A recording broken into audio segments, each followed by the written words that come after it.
isang magulong mundo, tayo'y pinagtagpo ng mapaglarong tadhana. Tila ba nagbibiro, ikaw at ako ay madaling nagkasundo dahil parehong palaban at ayaw magpaabuso. Pareho tayong puso na hindi pwedeng gulangan at hindi pwedeng utakan ng kahit sino pa man. Puro na lang kasamaan ang natutunan sa lansanga pagkat maaga natikman ang dagok ng kapalaran. At kung sino ang nagkulang, masisisi pa ba?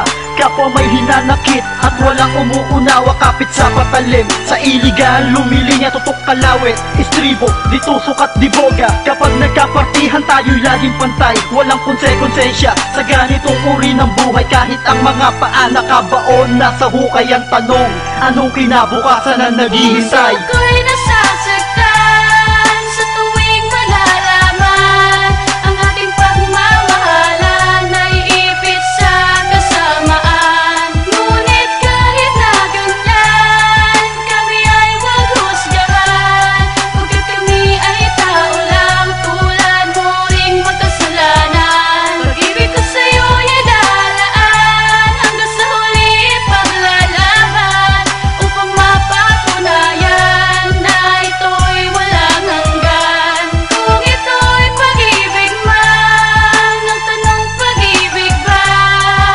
Ito'y pag-ibig ba?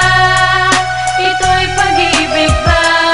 Nag-umpisa sa pera-pera bago nagkaibigan. Patuloy tayong namuhay sa krimen na nasangan sa gitna ng kasalanan. Nakuhang magmahalan dahil ang umibig nais din nating maranasan. Ang lahat ng namagitan binigyang halaga at ang isa't isa lang tayo nagtiwala dahil tayo iba sa paningin nila. Diyos nang bahalang maningil sa mga pagkakasala. Hanap buhay na itinuring ang paraang napili, mas pinili maging bandido kaysa magmukhang api. Dahil mahirap mabuhay nang walang salapi, nagsumpa ang magmamahalan hanggang sa huli. Nagkamali man tayo sa tinahak na landas, ang kapalit naman ito'y pag-ibig na wagas. Sa katulad natin, ang mga laban hindi patas. Sa ganito kagulong mundo, kailan tayo makakatakas? Puso ko'y nasasaktan sa tuwing malalaman ang ating pagmamahalan ay ipit sa kasamaan. Ngunit kahit na ganyan, kami ay huwag husgahan,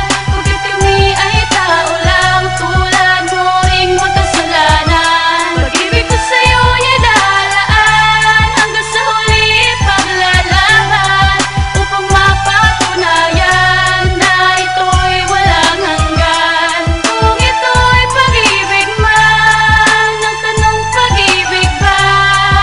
Ito'y pag-ibig ba? Ito'y pag-ibig ba?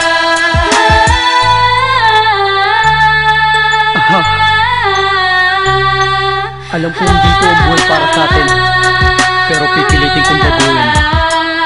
Iniisip na nating magbago dahil sumisikip para sa atin ang mundo. Ang buong kapulisan ay tinutugis na tayo gusto na natin talikuran ang buhay na ito. Kaso wala pa tayong pampuhunan, kaya isang lakad pa ang kinakailangan. Tayo'y naglakas loob na ito ay subukan upang ang iluluwal mo di ito mamulatan. Pinagplanuhan ng isang bangko na ating papasukin. Kapag nakalusot lugar na to ay lilisanin. Magpapakalayo ang buhay natin na ayusin. Dun magsisimulang muli, pamilya dun nabubuhayin. Ngunit sa kasamaang palad may masamang nangyari. Bigla na lang may mga parak na rumisponde, napakarami nila, halos nasa magkabilang kalye. Gipit na tayo, ngunit di dapat magpasakote. Naputukan natin sila, imbis na itaas ang mga kamay. Mas pipiliing mamatay kaysa magpahuli ng buhay. Wala na ibang paraan kundi ang sumabay. Walang hupay ang putok, tayo'y tumumba na magkahawak ang kamay.